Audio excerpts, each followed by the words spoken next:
मौत जिस दिन आ गई है दुनिया की हालत क्या हुई। मौत जिस दिन आ गई है दुनिया की हालत क्या हुई। रूह तन से उड़ गई है मुर्दा की हालत क्या हुई। कवि बोलेन ओ दुनियार मानुष तुमी खाली दुनिया दुनिया निये व्यस्त, जमियाला जमिर काज निये व्यस्त, দোকানদার দোকানের বেচা কিনা নিয়ে ব্যস্ত, অফিসওয়ালা চাকরিজীবী অফিস নিয়ে ব্যস্ত, টাইম নিয়ে ব্যস্ত। প্রত্যেকটা মানুষ দুনিয়া নিয়ে ব্যস্ত, সন্তান নিয়ে ব্যস্ত, বিবির সঙ্গে মহব্বত নিয়ে ব্যস্ত, দুনিয়া নিয়ে ব্যস্ত। লেখাপড়াওয়ালারা ছাত্র যারা তারা লেখাপড়া নিয়ে ব্যস্ত, যারা শিক্ষক তারা শিক্ষক কি শিক্ষকতা নিয়ে ব্যস্ত। আর তাদের জন্য কবি বলেন মৌত জিস দিন আ গাই হ্যাঁ দুনিয়া কি হালত ক্যা হুই। যখন তুমি মারা যাইবা, মৃত্যুর ডঙ্কা যখন বাজাইয়া তোমারে দুনিয়া থেকে বিদায় করে দিবে, তখন এই দুনিয়ার তোমার কি হালত হবে। কোথায় তোমার জমি, কোথায় তোমার অফিস, কোথায় তোমার বাড়ি, কোথায় তোমার ঘর, কোথায় তোমার খ্যাতি জমি, কোথায় তোমার দোকানদার। এইগুলির কবর তো এখন তোমার আর নেওয়া সম্ভব না। ওইগুলি ধ্বংস হইতেছে না ঠিকই আছে, তুমি তো এই সম্পর্কে অপেক্ষাল। তোমাকে মৃত্যুর ডঙ্কা বাজাইয়া দুনিয়ার সবকিছু দেখে তোমার সরাই দিছে।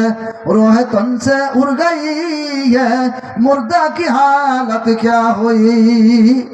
তোমার আত্মা যখন তোমার বডির ভিতর থেকে বাইরে হয়ে যাবে, তখন তোমার বডির কি অবস্থা হবে এই সম্পর্কে তো তোমার কোনো কিছু জানার নাই। তোমার বডি যদি তোমার বডিকে যদি দেহটাকে যদি আগুনে পোড়ায় দেয়, তখন তুমি আর আর শব্দ করার বাধা দেওয়ার শক্তি তোমার নাই। তোমার লাশকে যদি বডি যদি দাফন করা না হয়, তুমি তোমার পক্ষ থেকে বলার কোনো ভাগ শক্তি আর তোমার থাকবে না। তোমার বডিকে যদি আর পানিতে ভাসায় দেওয়া হয়, তোমার বডিকে যদি দাফন করা না হয় শিগাল কুকুরে খায়, এই বডির সঙ্গে তোমার কোনো সম্পর্ক নাই, এই বডির মায় মহব্বত থাকবে না। কিন্তু যতক্ষণ পর্যন্ত তোমার রুহুটা আত্মাটা বডির ভিতরে থাকে, তখন শরীরে ময়লা হয়ে গেলে এটা পরিষ্কার করার জন্য পাগল হয়ে যায়, কসমেটিক্স লাগানোর জন্য সুন্দর হওয়ার জন্য পাগল হয়ে যায়, স্বাস্থ্যবান হওয়ার জন্য মানুষ টেনশন ভোগ করে, কত প্রক্রিয়া অবলম্বন করে। সুস্থ থাকার জন্য বডির মাঝে যদি একটু সামান্য কিছু হয়ে যায়, আঘাত লাগে, শব্দ বাইর হয়ে যায়। বডির মধ্যে যদি কোনো আঘাত লাগে, কোনো কাজলি পেশরা হয়ে যায়, কোনো অসুখ হয়ে যায়, সুস্থ হওয়ার জন্য পাগল হয়ে যায়। কিন্তু যেদিন বডি থেকে আত্মা বাইর হয়ে যাবে, তখন তোমার বডি কি অবস্থা হবে এই সম্পর্কে তোমার কোনো বেখবর। মুহতারাম হাজিরিন, তো মৌত এমন একটা শব্দ তার পারিভাষিক করতে হইল। মৌত এমন একটা শব্দ, এমন একটা বস্তু, এমন একটা জিনিস, এমন একটা কাজ যেটা স্ত্রীর সঙ্গে স্বামীর সম্পর্ক বিচ্ছিন্ন করে দেয়, পিতামাতা থেকে সন্তানের সম্পর্ক বিচ্ছিন্ন করে দেয়, দুনিয়া থেকে দুনিয়াদারের বিচ্ছিন্ন সম্পর্ক বিচ্ছিন্ন করে দেয়, জমিওয়ালার মালিকানা থেকে দোকানদারের দোকানের মালিকানা থেকে, অফিসের কর্মচারিত্ব থেকে তাকে বিচ্ছিন্ন করে দেয়, সম্পর্ক ছিন্ন করে দেয়। এবং কি দুনিয়ার মহব্বত, ভালোবাসা, প্রেম, প্রীতি, লোভ, লালসা সব কিছুকে বিচ্ছিন্ন করে দিয়া যে সম্পর্ক কাটাম করে দেয়, এটার নাম হলো মৃত্যু। এটার নাম মৃত্যু। আর এই কথাটাই আল্লাহ পাক বলেন কুল্লু নাফসিন যায়িকাতুল মাউত। প্রত্যেকটি প্রাণী, প্রত্যেকটি আত্মা একদিন না একদিন, এক সময় না এক সময় মৃত্যুর স্বাদ গ্রহণ করবে, মৃত্যুর পেয়ালা পান করবে। এতে বিরত হওয়ার কোনো শক্তি পৃথিবীর কারো নাই। যে মুসলমান সেও জানে মৃত্যু হবে, যে বেঈমান কাফির সেও জানে মৃত্যু হবে। দুনিয়াতে বিভিন্ন বিষয় নিয়ে মানুষ ইখতিলাফ করে। কেউ বলে আল্লাহ আছে, কেউ বলে আল্লাহ নাই, কেউ বলে পরকাল আছে, কেউ বলে পরকাল নাই, কেউ বলে জান্নাত জাহান্নাম আছে, কেউ বলে নাই। অর্থাৎ দুনিয়ার সমস্ত কিছুর বিষয়ে মানুষের মধ্যে ইখতিলাফ আছে, মতবিরোধ আছে। কিন্তু প্রত্যেকটা মানুষ, হিন্দু হোক, মুসলমান হোক, বৌদ্ধ হোক, খ্রিস্টান হোক, কাফের হোক, বেঈমান হোক, নাস্তিক হোক, মুরতাদ হোক, প্রত্যেকটা মানুষ এই কথা বিশ্বাস করে জন্ম হয়েছে, মৃত্যু হবে, এর মধ্যে কোনো সন্দেহ নাই। কথা ঠিক না বেঠিক? এখন মৃত্যু যে আমার হয়ে গেছে, মৃত্যুর পরের সম্পর্কটা আমার কি? আমি যে মৃত্যুবরণ করতেছি, আমি যখন মারা যাই তখন আমাকে বলা হয় লাশ। এর আগে কি বলা হয়? হুজুর, আফাজউদ্দিন ইসলামপুরি, প্রধানমন্ত্রী, রাষ্ট্রপতি, অমুক প্রফেসর, অমুক ইঞ্জিনিয়ার, অমুক স্যার, কত নাম সম্বোধন করে। কিন্তু রাষ্ট্রপতি না, বাদশাহ হোক, প্রধানমন্ত্রী হোক, যে হোক না কেন, মৃত্যু হওয়ার সাথে সাথেই তার নাম পরিবর্তন হয়ে যায়। তখন আর নাম কয়ে কেউ ডাকে না, তখন ডাকে লাশ, ডেড বডি, মৃতদেহ। তাহলে বোঝা গেল কি, যে আমি যতদিন দুনিয়াতে বেঁচে আছি ততদিন আমার নাম পরিবর্তন হয় না, তখন আমার নাম নিয়ে ডাকা হয়। আমার মৃত্যুর সাথে সাথে আমার নাম হয়ে যায় লাশ। তাহলে বোঝা গেল যে আমি দুনিয়াতে সৃষ্টি হওয়ার পর থেকে নিয়ে এখনো আছি। আমার মৃত্যুর পরে আমার বডিটা মারা যাবে, আমার দেহটা মারা যাবে, আমার শরীরটা মারা যাবে। আমি আফাজউদ্দিনের কিন্তু মৃত্যু হয় নাই, আমার মৃত্যু হয় নাই। আমি একটা জায়গা থেকে পরিবর্তন করে আরেক জায়গায় যাইতেছি, এটাকে বুঝতে হবে। যেমন দুনিয়ার জমিনে আমি আসার আগে সমস্ত রূহগুলি আদম আলাইহিস সালাম থেকে নিয়ে কিয়ামত পর্যন্ত যত মানুষ দুনিয়াতে আগমন করবে, যত মানব, প্রত্যেকটা মানুষের মানুষগুলি আল্লাহ পাক রূহের জগতে রেখে দিয়েছিলেন। সেখান থেকেই আদম আলাইহিস সালাম থেকে আরম্ভ হয়ে গেছে, সেখান থেকে আদম থেকে শুরু হয়ে গেছে কিয়ামত পর্যন্ত। প্রত্যেকটা আত্মা, প্রত্যেকটা রূহ মানুষের দেহর আকৃতি ধারণ করাইয়া আল্লাহ পাক এই বডির ভিতরে ওই রূহের জগৎ থেকে টান দিয়ে আইনা এখানে ঢুকাইয়া আমাদের দুনিয়াতে আল্লাহ পাক পাঠাইছেন। আবার যখন পরকালে চলে যাব, সেখানে যাওয়ার আগে এই আত্মাটা আমার ভিতর থেকে আল্লাহ পাকের হুকুমে বাইর হয়ে যাবে। আমার বডির মরণ হয়েছে, কিন্তু আসলে আত্মার মরণ হয় নাই। কথা ঠিক না? ঠিক বুঝতে হবে। আর এই কথা বিশ্বাস করার নামে ঈমান, এই কথা মানার নাম ঈমান, এই কথা বিশ্বাস করার নাম, ইয়াকিন করার নাম ঈমান। যদি এরকম ঈমান আমার হাসিল হয়েই থাকে, তাহলে এই কথাটা আমার বুঝতে হবে যে আমার মৃত্যুর পরে আমার আরেকটা জগৎ আছে। এই জগৎ, প্রথম জগতের নাম আলমে বরজখ, যেটা কবরের জগৎ। এরপরে হলো ইয়াউমুল হাসর, ইয়াউমুল কিয়ামা, ইয়াউমুল জাযা, ইয়াউমুল হিসাব, অর্থাৎ কিয়ামতের আদালত। কে চারটা নাম, আরো অনেক নাম আছে। এর মধ্যে একটা হলো ইয়াউমুল হাসর। ইয়াউমুল হাসর মানে সমস্ত মানুষগুলিকে আল্লাহ পাক আবার একত্র করবেন চেঠিয়াল ময়দানে। আরেকটা বলা হয় ইয়াউমুল জাযা, অর্থাৎ মৃত্যুর পরে কিয়ামতের আদালতে সমস্ত মানুষের পাওনা প্রতিদান আল্লাহ পাক দান করবেন। আরেকটা বলা হয় ইয়াউমুল হিসাব, অর্থাৎ কিয়ামতের আদালতে সমস্ত মানুষের যুবকের যৌবনের হিসাব হবে, মালদারের মালের হিসাব হবে। আল্লাহ পাক যে হায়াত দান করেছিলেন, এই জিন্দেগির হিসাব হবে, হায়াতের হিসাব হবে। এটাকে বলা হয় ইয়াউমুল হিসাব। আরেকটা হলো ইয়াউমুল জাযা, ওই দিন প্রতিদান দিবস। বলেন সুবহানাল্লাহ। আর এই প্রতিদান দিবসের কথাই আল্লাহ পাক, আমি যে আয়াতে কারিমা পড়েছি এরপরে শুনেন কি কয়। কে বলতেছেন? আল্লাহ। আল্লাহ কুল্লু নাফসিন যায়িকাতুল মাউত সুম্মা তুওয়াফাউনা উজুরাকুম ইয়াওমাল কিয়ামাহ। রব্বে কারীম বলেন, প্রত্যেকটা মানুষ মৃত্যুর স্বাদ গ্রহণ করার পরে, মৃত্যুর পেরা পান করার পরে, মৃত্যুর ডঙ্কা বাজে যাওয়ার পরে যখন কিয়ামত সংগঠিত হবে, ওই কিয়ামতের দিন যখন মানুষের পাওনা উজরত প্রতিদান দেওয়া হবে, সুম্মা তুওয়াফাউনা উজুরাকুম ইয়াওমাল কিয়ামাহ। কিয়ামতের দিন যখন তোমাদের প্রতিদান, তোমাদের প্রতিফল আউট করা হবে, প্রতিফল তোমাদেরকে দেওয়া হবে। ওই প্রতিফল দেওয়ার সময়, প্রতিদান দিবসের সময় তোমাদের জিন্দেগির বদ আমল, নেক আমল, ওই প্রতিদান দেওয়ার সময় আমি আল্লাহ রাব্বুল আলামিন কিয়ামতের ময়দানে যখন মানুষের প্রতিদান দেওয়া হবে, মানুষকে আমি আল্লাহ প্রতিফল দেওয়া হবে, তখন ওই ব্যক্তিকে আল্লাহ পাক বলতেছেন, ফামান যুহজিহা আনিন নারি ওয়া উদখিলাল জান্নাতা ফাকাদ ফাজ। ওই প্রতিদান দিবসের দিন তোমাদের দুনিয়াতে চলে যাওয়ার পরে কিয়ামতের ময়দানে প্রতিদান দেওয়ার সময় যে ব্যক্তি জাহান্নাম থেকে মুক্তি পাইয়া জান্নাতে চলে গেল, ফাকাদ ফাজ, অবশ্যই ওই ব্যক্তি সফলতা অর্জন করলো। আউট করা হবে, তোমাদেরকে প্রতিফল দেওয়া হবে।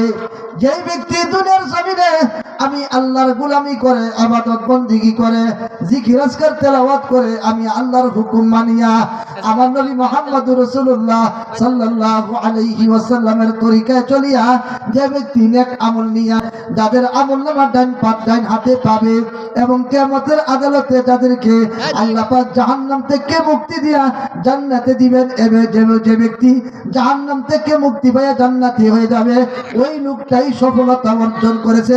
ওই লোকটাই এসএসসি পরীক্ষা, ডিগ্রি পরীক্ষা, ইন্টার পরীক্ষা, মাস্টার্স পরীক্ষার মধ্যে পাস করেছে। আর যে ব্যক্তি ওই জাহান্নাম থেকে মুক্তি পায় নাই, তার কান্নার শেষ নাই, তার কান্নার শেষ নাই। আমাকে বুঝতে হবে, আমাকে এখানে বুঝতে হবে যে আমার দেহটা অস্থায়ী, এটা দুনিয়ার মাটি, বাতাস, পানি, আগুন এইগুলি দিয়ে তৈরি। এই দেহটা পচিয়া গলিয়া মাটির সঙ্গে মিশে যাবে। ওই দেহটার ভিতরে যতদিন পর্যন্ত আমি আফাজউদ্দিন আছি, ততদিন পর্যন্ত আমার চেহারার জায়গায় চেহারা থাকবে, হাতের জায়গায় হাত থাকবে, চোখের জায়গায় চোখ থাকবে, নাকের জায়গায় আমার সর্দি জ্বর হইলেও আমি চিকিৎসা করে ওষুধ খেলে সুস্থ হয়ে যাব। আমার যদি কোনো সমস্যা হয়ে যায় আমি চিকিৎসা করে ওষুধ খেলে সুস্থ হয়ে যাব। কিন্তু যদি আমি আফাজউদ্দিন ভিতর থেকে বাইর হয়ে যাই, আমার শরীরে কাশি পেশা হওয়ার দরকার নাই, ডায়রিয়া হওয়ার দরকার নাই, ক্যান্সার হওয়ার দরকার নাই, আমার শরীরের মধ্যে কোনো বসন্ত হওয়ার দরকার নাই। আপসে আপ অটোমেটিক ভাবেই সময় যাইতে থাকবে, আর আস্তে আস্তে আমার শরীরটা আস্তে আস্তে ফুলতে থাকবে, ফুলতে ফুলতে কালো হয়ে যাবে। কালো হওয়ার পরে ওই শরীরে পাটন সৃষ্টি হয়ে যাবে, আর পাটন সৃষ্টি হয়ে গেলেই ওইখান থেকে গলিত পুজ বাইর হইতে থাকবে, আর গলিত পুজের মধ্যে একটা পচা ধরবে। এই পচার কারণে কিরা হবে, ওই কিরাগুলি আস্তে আস্তে আমার শরীরের পুজগুলি, ওই যে পুজ থেকে কিরা হয়েছে, এরাই আস্তে আস্তে খাইতে খাইতে আমার শরীরের দুর্গন্ধ পুজ গলিত সব শেষ হয়ে যাবে, শুধু হাড্ডিগুলি বাকি থাকবে। আস্তে আস্তে ওই হাড্ডিগুলি মাটি খাইতে খাইতে আমার কবরটা একদম শূন্য হয়ে যাবে। 20 বছর পরে কবর খনন করলে হাড্ডি পর্যন্ত পাওয়া যাবে না। এটা হলো আমার দেহ, এটা আমার দেহ, এটা আমার বডি। এখন আমার বডি জাহান্নামে যাবে? না না না, আমার যদি জাহান্নামের ফয়সালা হয় আমি আফাজউদ্দিন জাহান্নামে যাব। আমার যদি জান্নাতের ফয়সালা হয় আমি আফাজউদ্দিন জান্নাতে যাব। এইটা হলো আমার কাজ। এজন্য আল্লাহ পাক বলেন প্রত্যেকটা আত্মা, প্রত্যেকটা প্রাণ বা প্রাণী মৃত্যুবরণ করবেই। আর মৃত্যুবরণ করার পরে প্রথম জগৎ কবরের জগৎ। আল্লাহ রাসূল সাল্লাল্লাহু আলাইহি ওয়াসাল্লাম বলেন আল কবরু রাউযাতুম মিন রিয়াজিল জান্নাহ আও হুফরাতুম মিন হুফারিন নার। কবরের কবরটা কারোর জন্য হবে একটা জান্নাতের বাগান, আবার কারোর জন্য হবে জাহান্নামের গর্ত। কার জন্য জান্নাত? ইন্নাল আবরারা লাফি নাঈম ওয়া ইন্নাল ফুজ্জারা লাফি জাহিম। আল্লাহ রাব্বুল আলামিন বলেন যারা নাকি নেক আমল করবে, ভালো আমল করবে, নামাজ পড়বে, রোজা রাখবে, হজ করবে, যাকাত দিবে, কোরআন তেলাওয়াত করবে, সেহরি ইফতারি করবে, কোরআন তেলাওয়াত করবে, সৎ কাজের আদেশ করবে, দাওয়াত তাবলীগের কাজ করবে, আলেমদের সঙ্গে মহব্বত করে চলবে, সত্য কথা বলবে, কারো হক নষ্ট করবে না, ওই ব্যক্তি ভালো আমল করলো। আর যে ব্যক্তি ভালো আমল করলো, আল্লাহর দেওয়া নিয়ামত জান্নাত তার চিরবাসিন্দা হয়ে যাবে। আর যে ব্যক্তি দুনিয়াতে ফাসিক ফুজ্জার হবে, গুনাহগার হবে, তওবা করবে না, পরিবর্তন হবে না, দাড়ি ছিল না, দাড়ি রাখে নাই, নামাজ পড়তো না, নামাজ পড়েই নাই, নামাজ না পড়া অবস্থায়, দাড়িহীন অবস্থায়, সুন্নত বেসুন্নত অবস্থায়, এবং কি প্রস্তাব পায়খানা ডুলে কুলুক নাই, পরিবর্তন হয় নাই। আর এই পরিবর্তন না হইয়া যে গুনাহগার পাপিষ্ঠ মুজরিম হয়ে কবরে যাবে, এই কবরটা তার জন্য হয়ে যাবে একটা জাহিম, একটা জাহান্নামের গর্ত। আর আল্লাহ রাব্বুল আলামিন আপনি আমারে এই জন্যই পাঠাইছেন, আপনি আমারে এই জন্যই পাঠাইছেন। কিসের জন্য? আল্লাযী খালাকাল মাউতা ওয়াল হায়াতা লিয়াবলুয়াকুম আইয়ুকুম আহসানু আমালা।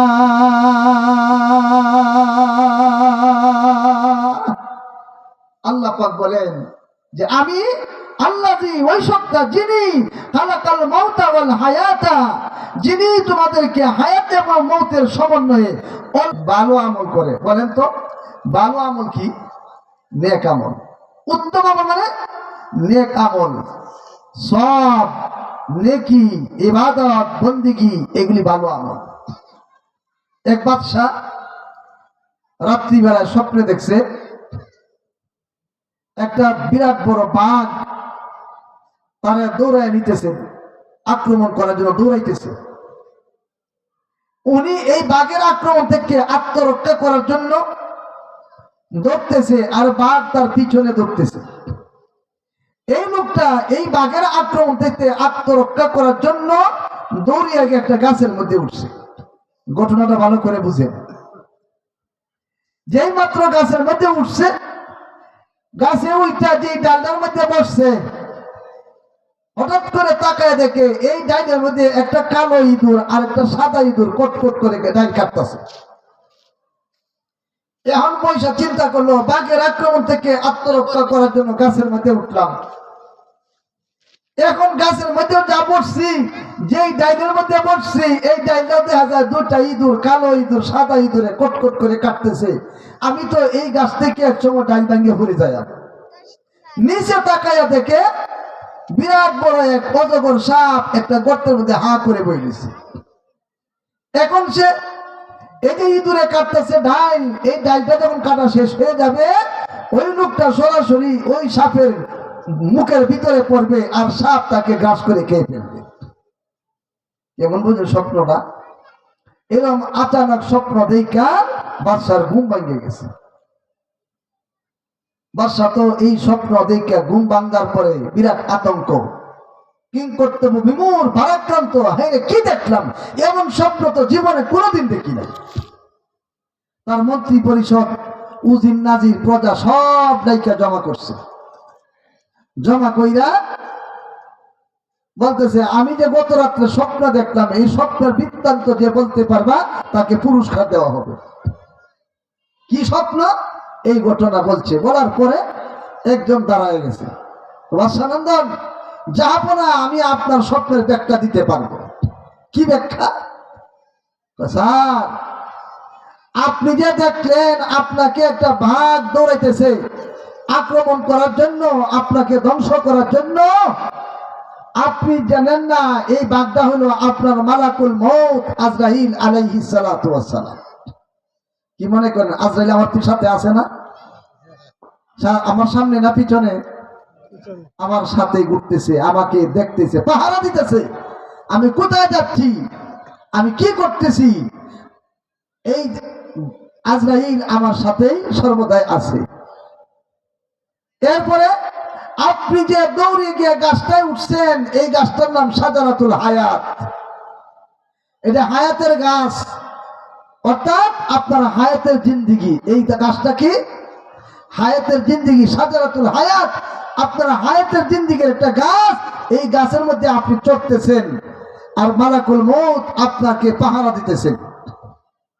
ঠিক আছে, মানলাম যে কালো ইঁদুর আর সাদা ইঁদুর এরা খেলা। আল্লাহ, ব্যাখ্যা চলতেছে আর বলতেছে, সাদা ইঁদুর দিন, কালো ইঁদুর রাত। আপনি যে ডাইলে বসছেন, ওই ডালটা যে কাটতেছে, সাদা ইঁদুর কালো ইঁদুর, সাদা ইঁদুর হলো দিন আর কালো ইঁদুর হলো রাত্র। রাত্র দিনে 24 ঘন্টায়, ওই 24টা ঘন্টা একদিন আপনার হায়াত থেকে কনসিডার হয়ে গেছে।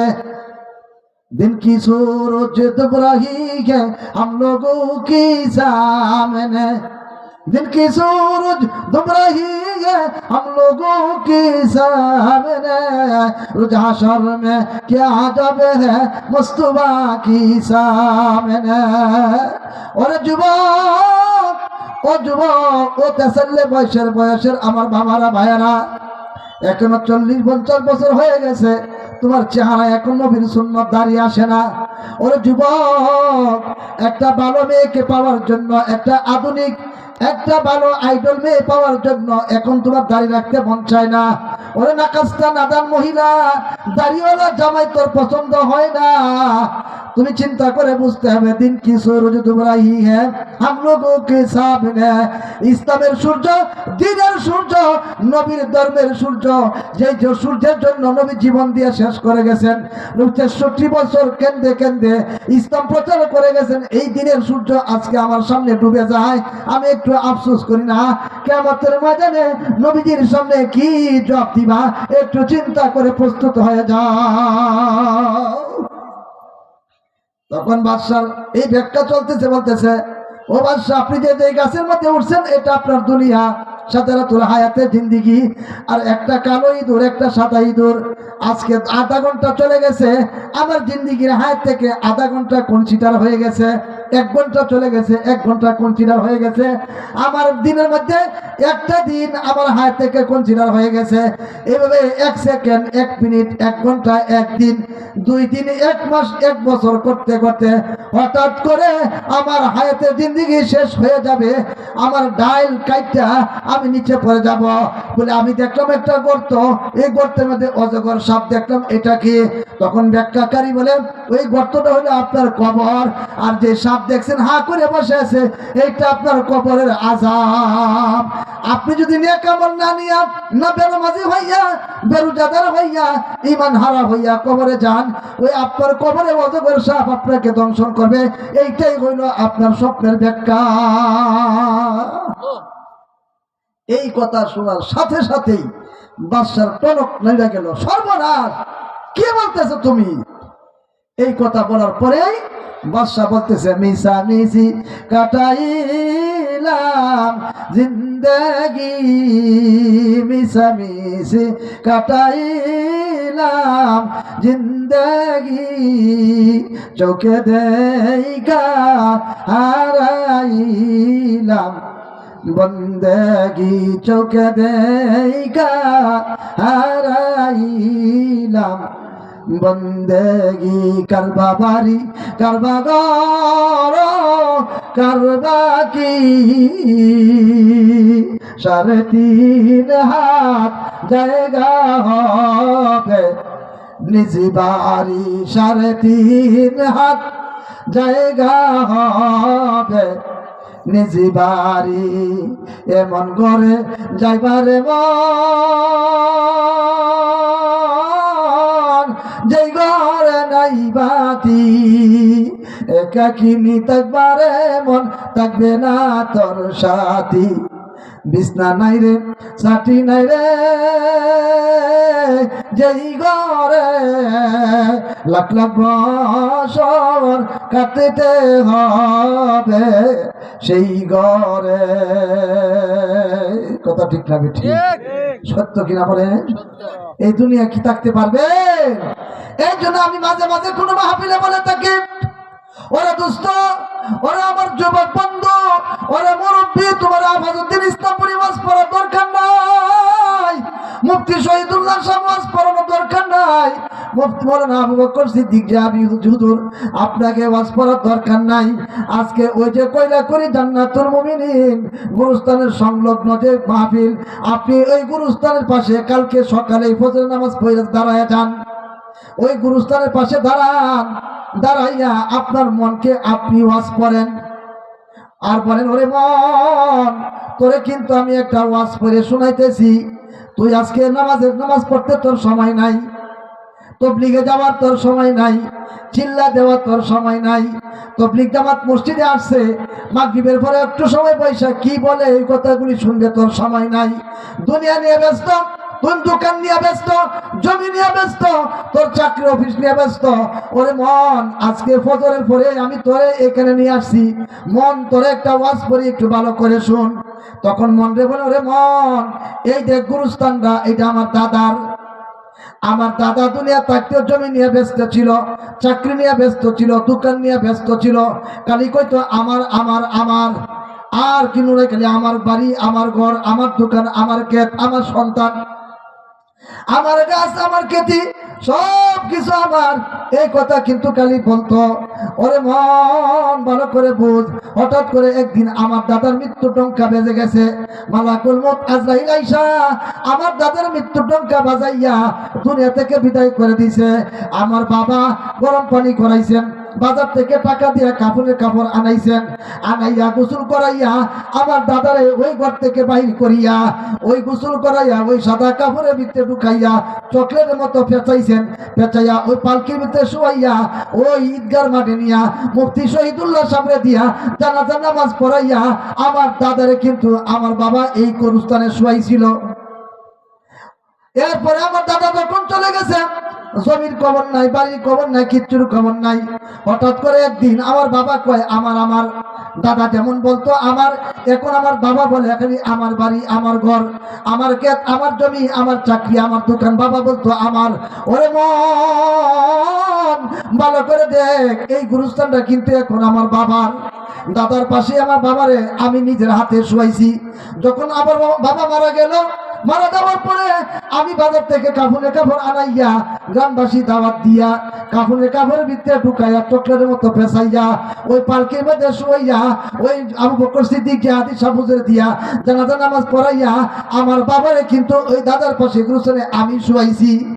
এখন বাবা কয় না আমার, দাদাও কয় না আমার, আমার দাদা আমার বাবা এখন এই গুরুস্থানের বাড়িওয়ালা হয়ে গেছে। ওরে মন, এখন তুই খালি বলিস দাদার মতো বাবার মতো আমার বাড়ি, আমার ঘর, আমার দোকান, আমার ক্ষেত। জানিয়া রাখি তুই কিন্তু একদিনও থাকবে না। হঠাৎ করে বাবার মতো দাদার মতো তোর মৃত্যু টঙ্কা বেজে যাবে, তোর মৃত্যু হয়ে যাবে, তখন আমার তোর সন্তানেরা তোরে কিন্তু এরকম চকলেটের মতো পেঁচাইয়া কাফনে কাফন পড়াইয়া জানাজা নামাজ পড়াইয়া তোরে কিন্তু আমার বাবার পাশে শুয়ানি হবে। ইয়া আমানাত চন্দেরুজি দজমাস, ইয়া আমানাত চন্দেরুজি দজমাস, দর হাকিকত মালিকে হর শাই খুদাস, দর হাকিকত মালিকে হর শাই খুদাস। আল্লাহ রাব্বুল আলামিন বলে, ওরে দুনিয়াদার, ওরে জমিওয়ালা, ওরে চাকরিওয়ালা, ওরে দোকানদার, ওরে খেতিওয়ালা, ওরে পয়সাওয়ালা, ওরে সন্তানওয়ালা, জানিয়া রাখিও, জানিয়া রাখিও আমার আল্লাহ আওয়াজ করতেছে। ওরে মন ভালো করে বল, আমার দাদার কাছে আল্লাহ পাক আমানত রাখছিলেন জমা জমি, আমার বাবার কাছে রাখছিলেন আমানত। এখন ওই আমানতগুলি কিন্তু আমার কাছে। আল্লাহ পাক বলে, ওরে দুনিয়ার মানুষ, কোনো কিছুর মালিক তোরা না, প্রকৃত মালিক আমি আল্লাহ। কথা ঠিক তবে ঠিক, প্রকৃত মালিক কে? কে মালিক? আল্লাহু আকবার। গুরুস্থানের পাশে দাঁড়ায় যখন আপনার মনকে এই ওয়াজটা যদি আপনি পড়েন আর বলেন, মন এটা মামার বাড়ির গুরুস্থান না, এই গুরুস্থান মামার বাড়ি না, এই গুরুস্থান বিয়ের বাড়ি না, এই গুরুস্থান শ্বশুর বাড়ি না, এটা তোমার মৃত্যুর পরের জগৎ, আলমে বারজাখ, মৃত্যুর পরের প্রথম স্টেশন, ফারিকুন ফিস সাইর ফারিকুন ফিল জান্নাত।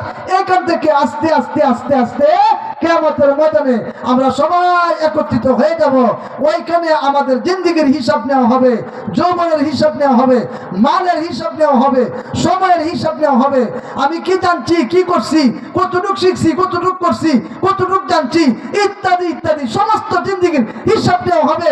আর এই হিসাব নেওয়ার পরে যদি আমি জাহান্নাম থেকে বাঁচতে পারি, তাহলে আমার দুনিয়ার জিন্দেগির সফলতা হবে, দুনিয়ার জিন্দেগি সাকসেস হবে, দুনিয়াতে আসা সার্থকতা হবে। আর যদি না বাঁচতে পারি, জাহান্নামী হয়ে যাই, এর চেয়ে বদল হতভাগা কপাল পোড়া আর কেউ হতে পারে না। এই কথাটাই আল্লাহ পাক বলছেন, ফামান যুহজিহা আনিন নার ওয়া উদখিলাল জান্নাতা ফাকাদ ফাজ ওয়া মাল হায়াতুদ দুনিয়া ইল্লা মাতাউল গুরুর।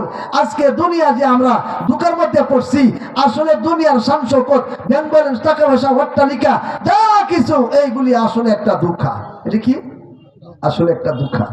এই দুঃখা থেকে বাঁচার জন্যই ওয়াজ মাহফিল, এই ধোঁকা থেকে বাঁচার জন্য তবলিগ, ওই ধোঁকা থেকে বাঁচার জন্য হক্কানি পীরের দরবারে যাওয়া, ওই ধোঁকা থেকে বাঁচার জন্যই উলামায়ে কেরামের সাথী হওয়া, তাদের সাথে চলা, তাদেরকে মহব্বত করা, তাদের পরামর্শ নিয়ে চলা, এইটার মধ্যেই সফলতা রাখছেন আল্লাহ তাআলা।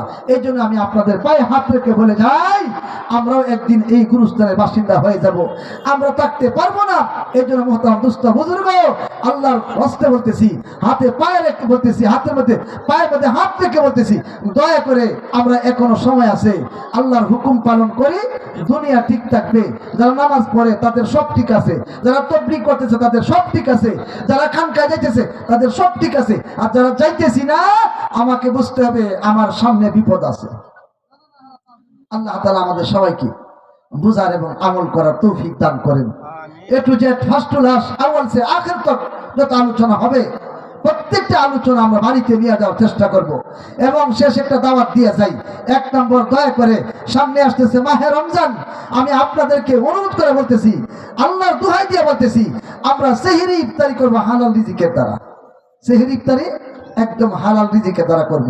2 নম্বরের সবক দিতেছি না, আমি আমাকে বলতেছি, অন্তত পক্ষে আমরা রমজান মাসটার জন্য আমার জিহ্বা, আমার চক্ষু, আমার কান, আমার দেমাগ, আমার হাত পা গুলিকে একটু সংযম করি, যাতে আমার এই অঙ্গ প্রত্যঙ্গ দ্বারা একটা সগীরা গুনাহ যাতে না হয়, কোনো গীবত, শিকায়াত, গালিগালাজ কোনো কিছু যাতে না হয়। 3 নম্বরে, এই রমজানের মধ্যে বেশি বেশি আমল করার আমরা চেষ্টা করি, জিকরুল্লাহ, তেলাওয়াত, দুরুদ, ইস্তিগফার এবং নফল ইবাদত বেশি বেশি করার চেষ্টা করি। এই 3টা প্রস্তাব রেখে আমার আলোচনা শেষ করলাম। আল্লাহ পাক আমাদের সবাইকে বুঝার এবং আমল করার তৌফিক দান করুন।